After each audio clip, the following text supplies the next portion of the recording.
7वें अध्याय में ज्ञान और विज्ञान का वर्णन। इच्छा द्वेष समुच्चयन द्वंद्व मोहेन भारत सर्वभूतानि सम्मोहम सर्वे यान्ति परन्तप। भगवान कहते हैं हे अर्जुन, ये जीवात्मा अज्ञान के कारण द्वंद्व में पकड़ करके और भटकते रहता है। संसार में परमात्मा ने इस ढंग से संसार को बनाया हुआ है जहां हमारी बुद्धि ठीक ठीक निर्णय नहीं कर पाती कि ये जो कुछ हम देख रहे हैं इसमें से वास्तविक क्या है। वेदों में पंच देवताओं का वर्णन है। सूर्य, गणेश, देवी, विष्णु और शिव, ये पंच देवताओं का वर्णन है कि परमात्मा ने सृष्टि बनाया है तो ये 5 जगह विशेष रूप से अपनी शक्तियों को अलग अलग विभाजित करके रखा है, जहां जब जैसी आवश्यकता पड़ती है तब परमात्मा उसके माध्यम से कोई कार्य करता है।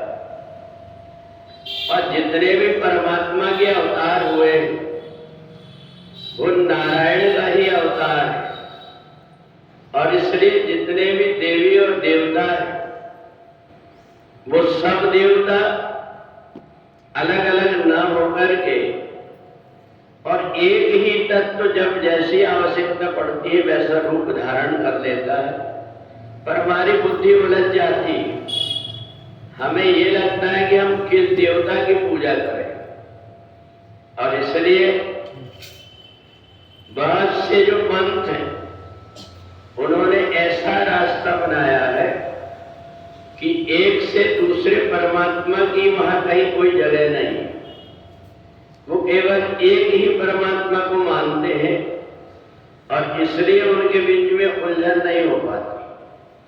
परंतु जब बुद्धि कम होती है और निर्णय करने की क्षमता कम होती है तो व्यक्ति संसार में उलझ जाता है। 33 कोटि देवी देवता है, इनमें किसकी आराधना करना श्रेष्ठ। परंतु जब ये ज्ञान हो जाए कि जितने भी परमात्मा के रूप हैं, परमात्मा अलग अलग है ही नहीं है, उसके रूप केवल जब जब जैसी आवश्यकता पड़ी वैसे आकार उसके बने रहे। एक सोने के टुकड़े के हम जिस आकार के आभूषण बनाना चाहें वैसा बन जाता है, परंतु हम ये सोचे कि उसमें रहने वाला सोना अलग अलग है, तो ऐसा नहीं होता। सोना एक ही है, आभूषण उसमें बना हुआ है, और आभूषण में जब उसको कोमल और कठोर बनाने के लिए कुछ चीज मिलाई जाती है तो उसमें अलग अलग अंतर आ जाता है, स्वरूप में, गुण में। ऐसे ही परमात्मा भी जब जैसी आवश्यकता होती है तब ऐसा रूप अपना बना लेता है। किसी में योग माया को अपने साथ में ज्यादा समेट करके रखता है और किसी में योग माया को कम समेट करके रखता है। इसलिए परमात्मा के स्वरूप में भी अलग अलग दृष्टि दिखाई देती है, छोटा एक बड़ा। परंतु यदि हम ये मान लें कि हम जिस परमात्मा की भजन पूजन करते हैं वो परमात्मा का कोई आकार नहीं है, वो परमात्मा की जब हम जैसे रूप में देखना चाहते हैं वो वैसे ही बन जाता है। अगर ये विज्ञान हमारे अंदर आ गया कि परमात्मा एको ब्रह्म द्वितीय नास्ति, परमात्मा एक ही है, अलग अलग नहीं है, ये हमारी बुद्धि ने निर्णय कर लिया, तो हमें ये लगता है हम जिस देवता की पूजन कर रहे हैं उसके माध्यम से हम अपने इष्ट देव की ही पूजा कर रहे हैं, चाहे जो भी स्वरूप उसका हो।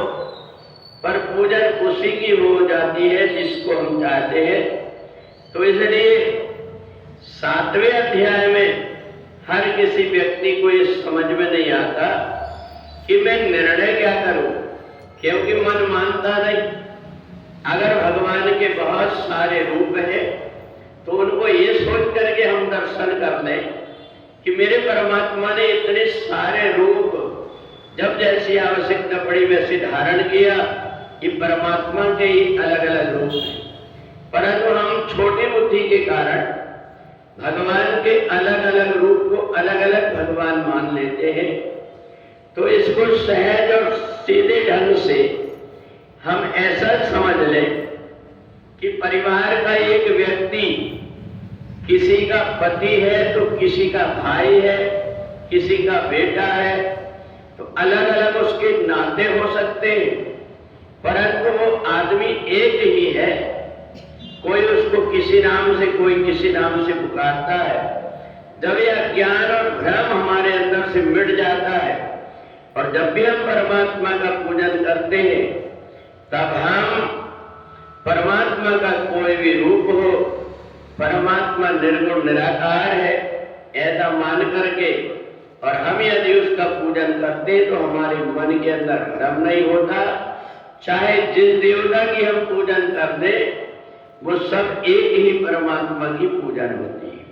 और इसलिए ज्ञान विज्ञान योग में अर्जुन को भगवान ने ये भ्रम मिटाने के लिए कि मैं 4 भुजा से भी तुम्हारे साथ में था, 2 भुजा से भी मैं तुम्हारे साथ में था, और अब 1000 भुजा से भी मैं ही हूं। केवल मैंने अपने स्वरूप को अलग अलग दिखाया है। तो इसलिए परमात्मा एक है। जब व्यक्ति के अंदर का भ्रम ये मिट जाता है तो फिर उसकी द्वंद्व जितने ही प्रकार के सब मिट जाते हैं। बोलिए सच्चिदानंद भगवान।